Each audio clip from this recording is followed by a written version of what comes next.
But yeah, we have done a little bit of AI art. We have done a little bit of Monsieur Pregar, okay?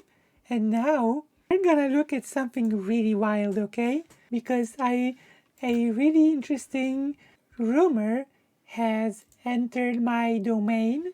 I have heard that a certain world leader has decided to give further justification as to why he has invaded a country called Ukraine. We will look at this Washington Post article and see what it says. As war fails, Russia's authoritarian grandmaster backs himself into a corner. There we go. Apparently, Putin has been a bad boy and is getting more and more desperate and is falling into more and more far-right tropes than we have ever imagined. We've just heard Dennis Prager cry about trans people, and it seems that Putin is not far behind. Because as it turns out, anything that's bad is the fault of trans people. Haven't you known? Russian President Vladimir Putin's speech Friday declaring his annexation of 4 Ukrainian regions was likely the most consequential of his nearly 23 years in power.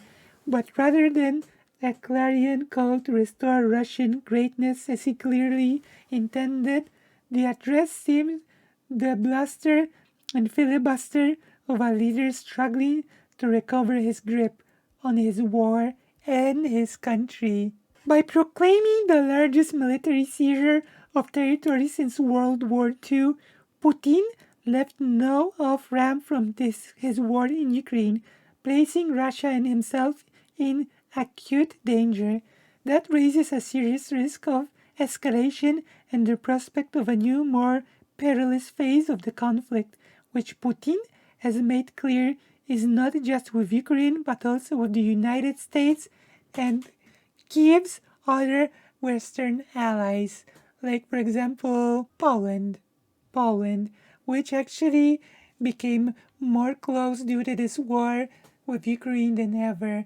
With the Russian public increasingly anxious about Putin's declaration of a military mobilization, the speech offered a moment to ignite declining domestic support for the war as he asks more Russians to send loved ones to fight and risk death in Ukraine, which in itself will take a few minutes now to talk about it because Europe is reacting horribly to this, including Poland, which decided in its short-sightedness that it will refuse refugees from Russia, which is a horrible idea on many levels.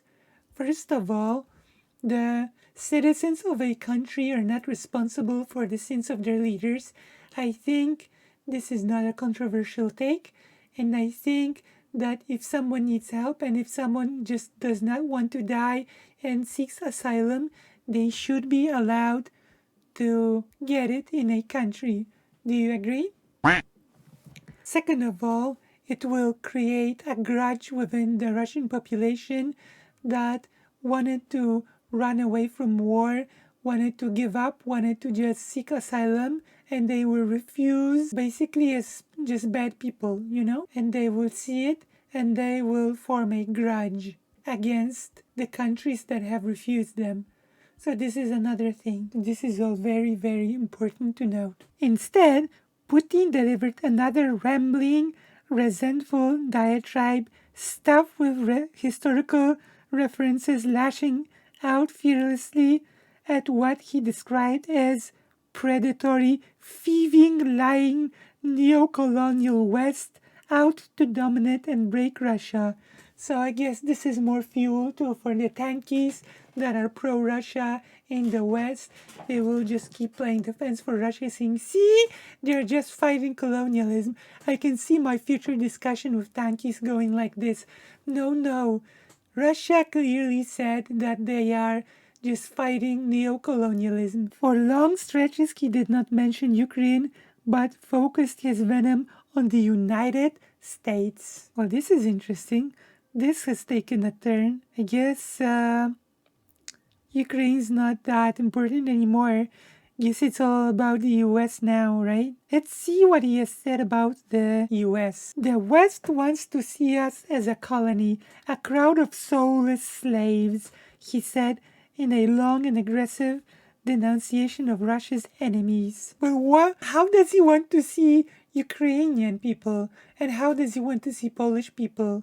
This is ridiculous and projection. But it is as far from clear that ordinary Russians view this alleged Western colonization effort as a clear and present danger to their quality of life, or that they view reunification with the regions of Donetsk, Luhansk, and Kherson and Zaporozhia.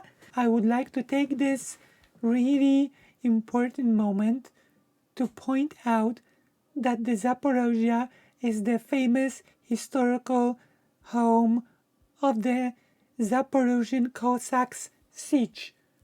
And Cossacks are considered to be the foundation myth for the Ukrainian people. They are deeply tied with the history of Ukraine, the Zaporozhian Cossacks and their adventures and their uprisings in the Polish-Lithuanian Commonwealth. Like, this is very important, you know. Zaporozhia is a very inherently Ukrainian territory. Calling it Russian is ridiculous. Like, it was not a part of Russia. The only reason it was a part of Russia was because the Cossacks were backed into a corner and were forced into a really bad deal. That's it. That's all there is to it. And I will create a whole separate video about that history. The citizens of the 4 Ukrainian regions are becoming our citizens forever, Putin announced, which is ridiculous. It's just ridiculous. This is an inalienable right of people. It is based on historical unity in the name of which the generations of our ancestors won, those who from the origins of ancient Russia for centuries created and defended Russia, which is of course totally incorrect, a total lie, a total falsification of history, total nonsense. In other words, this is total nonsense. Putin's move to annex more Ukrainian lands follows a series of failures in his Ukraine policy. For decades, he wanted to install a pro-Kremlin regime, but Ukrainians rebelled against Moscow's puppets. He failed to capture Kiev and topple the government of President Volodymyr Zelensky. And he has even failed to occupy all of Ukraine's eastern Donbas region, thankfully, because Polish people are, for example, really scared at the start of this war that Russia would win and just start attacking Poland as well. Russian politicians, propagandists, and pro-Kremlin foreign policy analysts insist that Russia cannot and will not lose. But even after this speech, Putin's goals remain blurry. This is Russian imperialism at its highest and lies at their highest, claiming that Zaporozhia was part of Russia. It technically was, but it was part of Russia through conquest. Was it to mold a new world order or just to conquer Donetsk?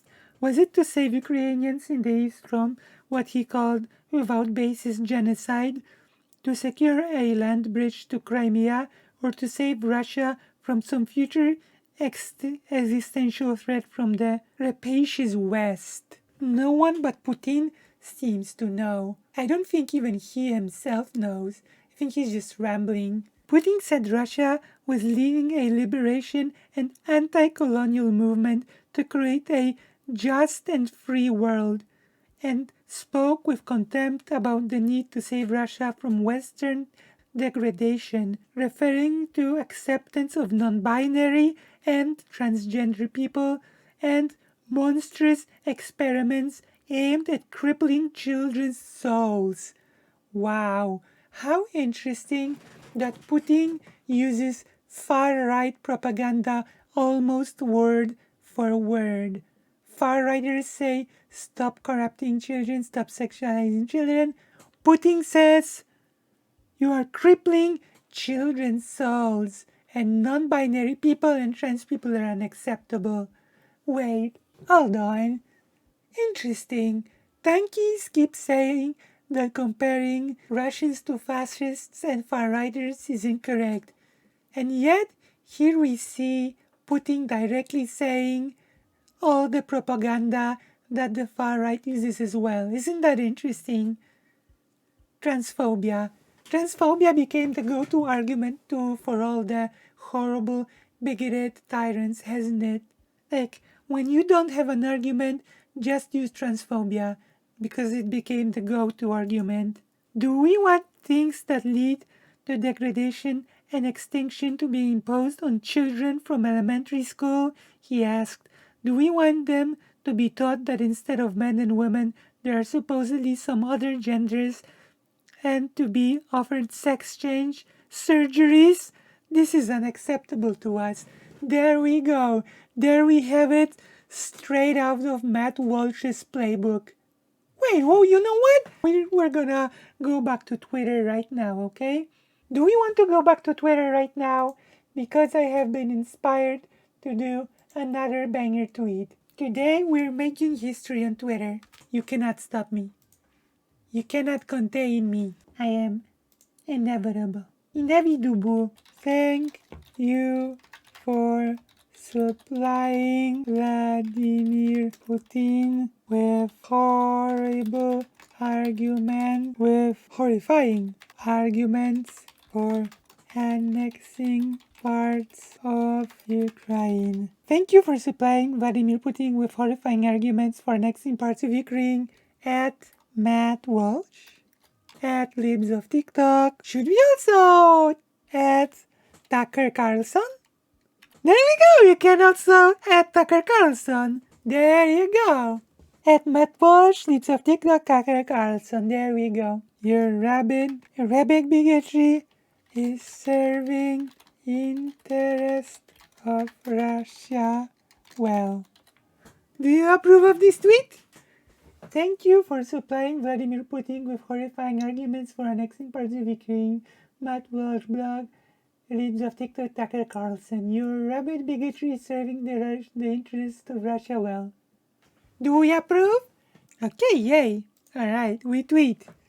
We aren't scared, we're not cowards. Tweet.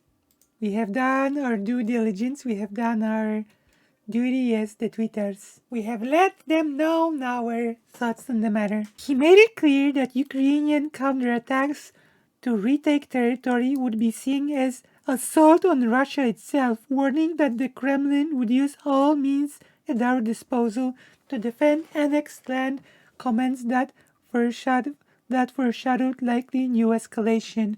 This is very interesting because this is basically saying, by trying to take back those areas, you are invading Russian motherland directly. This is what he's saying, okay?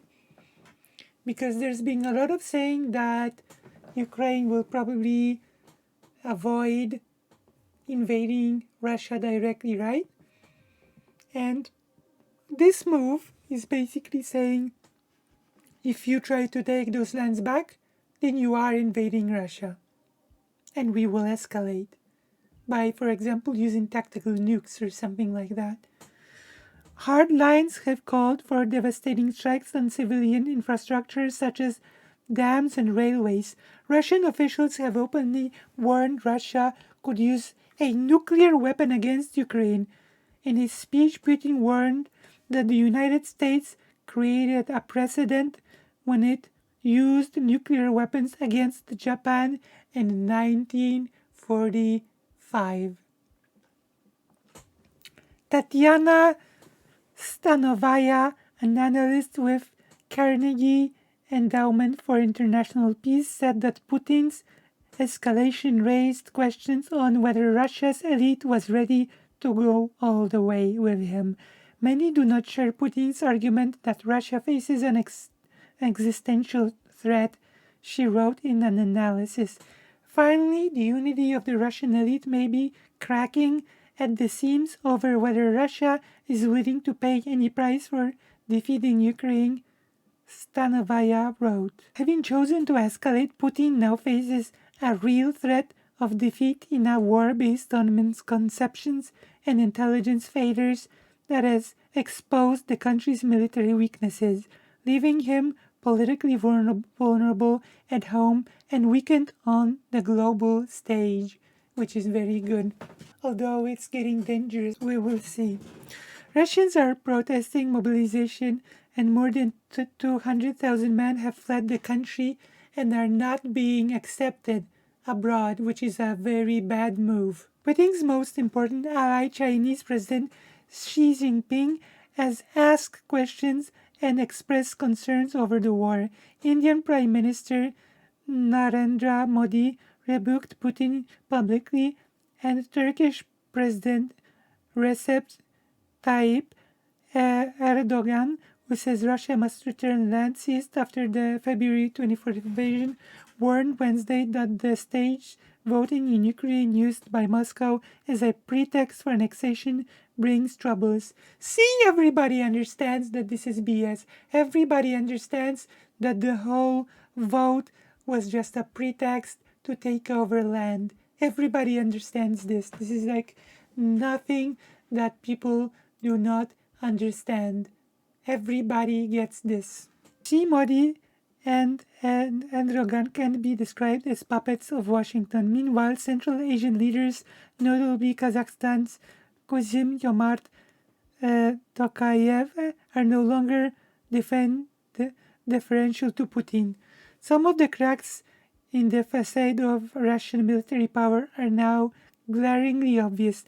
The Kremlin's pitbull propagandist Vladimir Solovyov complained on state television that there had not been a single Russian advance to stem the bitterness of Russia's recent retreat in Kharkiv. Yeah, hopefully Russia will not have a miraculous comeback. The whole of the West is starting to mock us, Solovyov said in a clip posted on Twitter by Yulia Davis of Russian Media Monitor. The regional head of Dagestan, Sergei Merikov, threw his phone down and swore at local officials over the bungled mobilization efforts. Nice. Stay mad and keep losing, okay? Many Russian officials complain they have no idea what Putin is thinking before he acts, but most expect him to escalate further, according to an analysis by journalists Farida Rustamova and Maxim Tovakailo. By proclaiming annexation, Putin closed off a chance of negotiation, while prompting Western countries to impose new sanctions, which will speed Russia's isolation and economic decline. Wow. Russia might be in big trouble after this war, like as a country. Like, will it fall apart? Will the federation stop being a federation? Will Russia become like a bunch of divided, like, areas? Concerned and weakened, Putin may launch a new, more dangerous phase in the war. Analysts warn of an increasing risk of a nuclear attack and the possibility of Russia may try to draw NATO into a hybrid conflict by mounting deniable attacks on vital energy infrastructure or underwater cables, as well as launching increased cyber attacks, disinformation, and political interference. Positions that created leaks into Nord Stream natural gas pipelines this week raised Western fears that such a hybrid conflict has begun. Putin on Friday blamed Anglo-Saxons for the explosions. Anglo-Saxons, huh? Pro-Kremlin pollster FOM reported that the proportion of Russians saying their friends and relatives are feeling anxiety jumped after the mobilization announcement from 35% to 69%. The survey was conducted from September 25th to September 25th. Putin's speech, however, offered them no comfort. Instead, it foreshadowed a bitter struggle against external enemies that could last for many years. Having jailed all prominent opposition figures, Putin is likely to respond to Russian protests with even tougher repression, analysts said. A grim example occurred Monday when a poet, Atrium Kamadrin, was allegedly beaten and raped with a dumbbell by police and forced to make a groveling apology video. This is straight from the USSR. Like, this is straight from the USSR playbook. like when someone gets assaulted like this and forced to apologize. This is like a famous meme in Poland, the self-apology meme, like the self-criticism meme and apology, all because he recited an anti-war poem and posted it online. He is now jailed. So it's gotten to this. People are being jailed and tortured just for expressing anti-war sentiment, something that historically has happened in places like Japan as well, mind you. This is what dictatorships do. As the political risks rise for Putin, so the financial costs. Recent budget figures show that the Russian government expects a protracted war with skyrocketing military spending initially budgeted at 3.5 trillion rubles.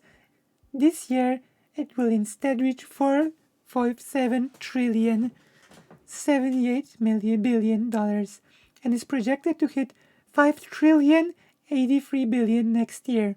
The further the conflict goes, the more resources the regime throws into the furnace of war, the more serious and intra-elite differences, Stanovaya wrote. That may not matter if they were all still convinced Putin will win, but doubt has set in. Western analysts such as Lawrence Friedman dismiss the argument common in Russian foreign policy circles that Putin cannot lose. He can and he might, Friedman wrote in Foreign Affairs magazine. A series of terrible decisions has led him to undermine Russia's international position and economic prospects shatter the reputation of the Russian Federation as a serious military power and fail in the most important gamble of his career. So yeah, there we have it. Russia has been dunked on. Russia is losing the war. Please subscribe and like and follow me.